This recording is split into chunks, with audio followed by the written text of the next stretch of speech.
The sun peeked through the fog over San Francisco. People bustled along the city streets. Everyone had somewhere to go. Wagon wheels on pavement made a bumpity-bump sound. Wagon wheels? In the middle of the city? What was that? Robyn Sue Fisher's little red wagon creaked under the weight of the burr machine, the ice cream making device she'd spent the last few years inventing. She had poured every ounce of her energy and a lot of her savings into creating this contraption. And now, standing on the grassy lawn of one of San Francisco's city parks, she was waiting for strangers to buy ice cream from her. A bout of anxiety washed over her. Had she wasted her time and money? Would anyone want to buy ice cream from a wagon on the street? She would soon find out.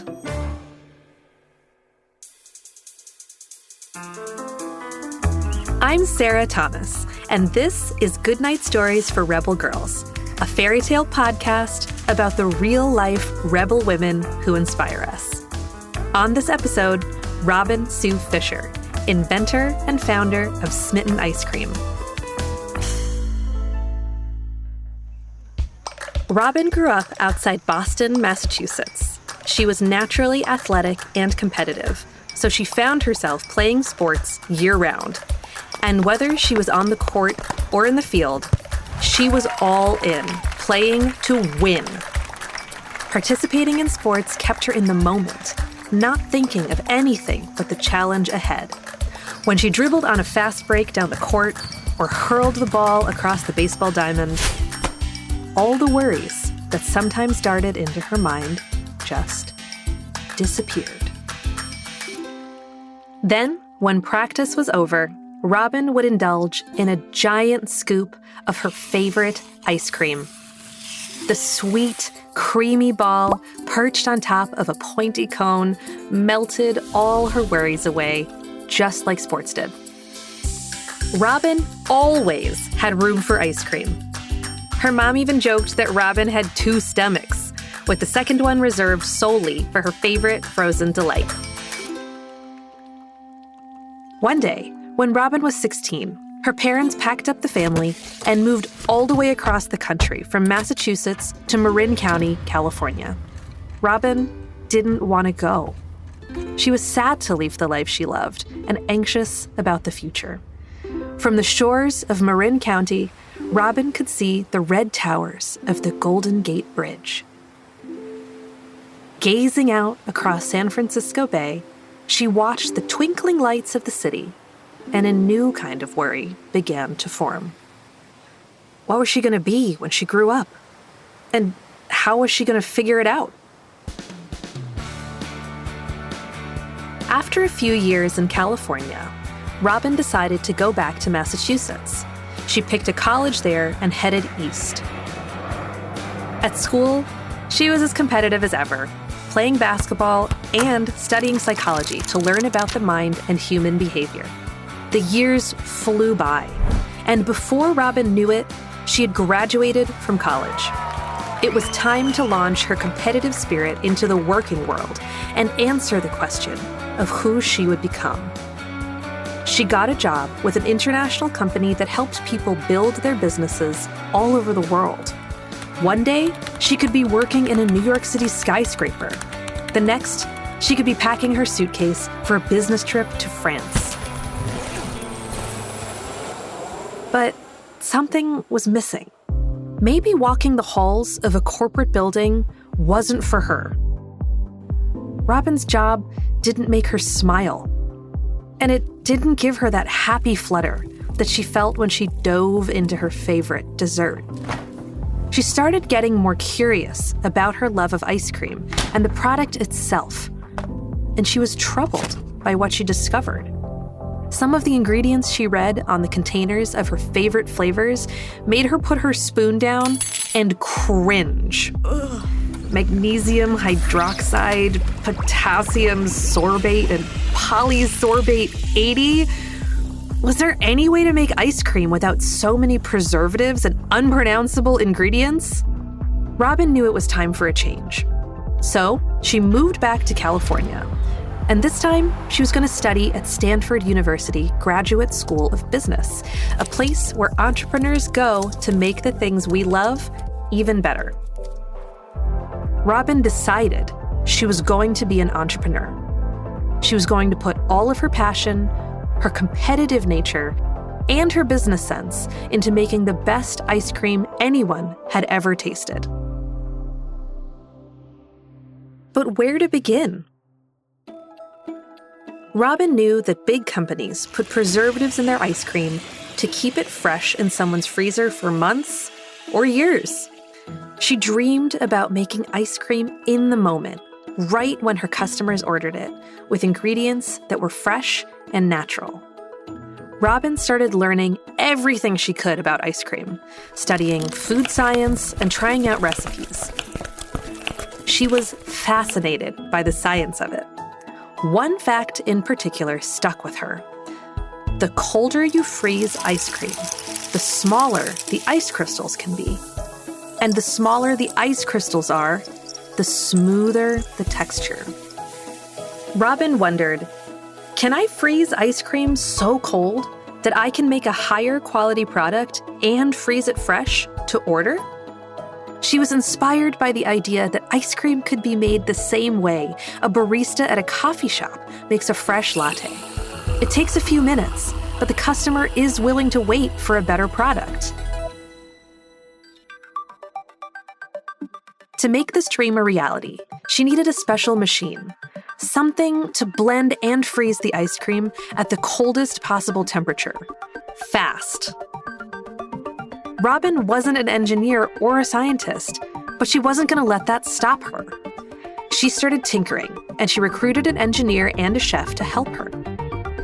During long days experimenting, Robyn liked to remind herself of the motto, no regrets. I'm actually really comfortable with failure, Robyn thought. I'm just not comfortable with looking back and saying I didn't try. And try she did. The first prototypes had problems, but that led to new ideas. She discovered that liquid nitrogen could freeze the ingredients super cold and super fast, resulting in smooth, silky ice cream. But liquid nitrogen is also extremely cold, negative 321 degrees Fahrenheit to be exact. Because of its extreme cold, liquid nitrogen could easily overfreeze the ice cream or freeze it unevenly. Robyn realized she needed a scientific way to mix the ice cream that would keep the ingredients moving and prevent the particles from clustering or sticking while the liquid nitrogen did its job. One day, while she was prototyping and brainstorming with her engineer, a small screw on the table caught their eye. They gazed closer at the shape with the downward spiral. Aha! The screw inspired them to make a set of beater blades shaped like two DNA spirals that churned and scraped every surface of the ice cream bowl and pushed the ice cream down into itself to create a mega dense and flavorful scoop. Finally, the core mechanism of the Burr machine was born.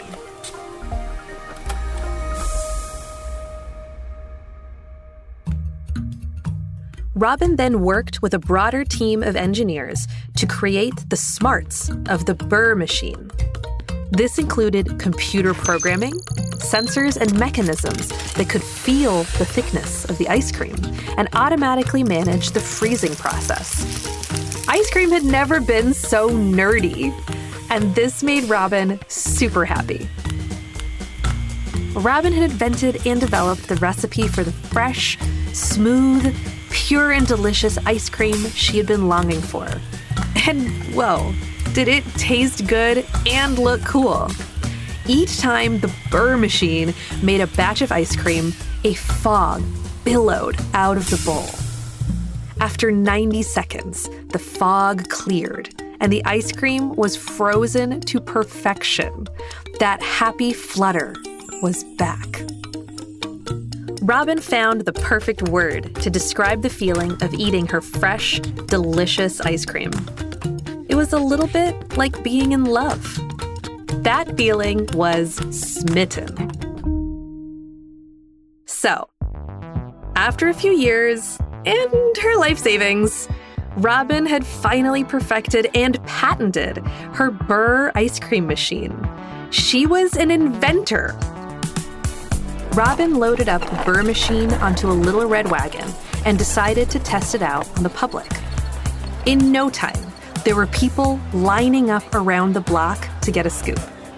With her customer base growing, she began tweeting out where they could find her in her little red wagon full of ice cream. And soon, she had more customers than she could serve. 2 years later, Robyn opened her first Smitten Ice Cream shop in San Francisco. And then she opened another shop. And another.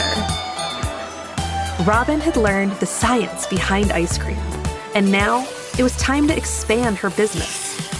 She interviewed and hired people who were as passionate about ice cream as she was.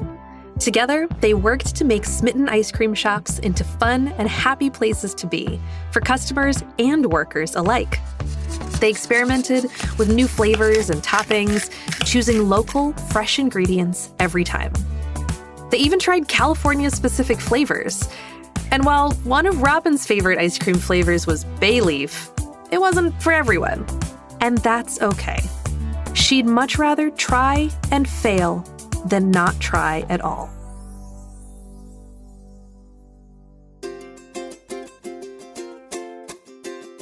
Today, Robyn serves customers fresh, delicious ice cream from her Smitten shops in the Bay Area. And after all her work inventing and starting the business, she still has the greatest job of all. She gets to taste everything.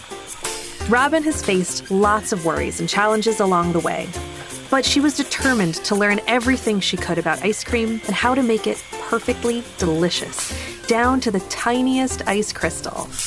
She followed her curiosity, and she learned from many failures until the answer was in her hands. To her, Smitten is more than a business. It's a mirror. It reflects Robyn's love of ice cream and the joy she gets from making people smile over the simple things in life, like putting your worries aside, being in the moment, and trying something completely new.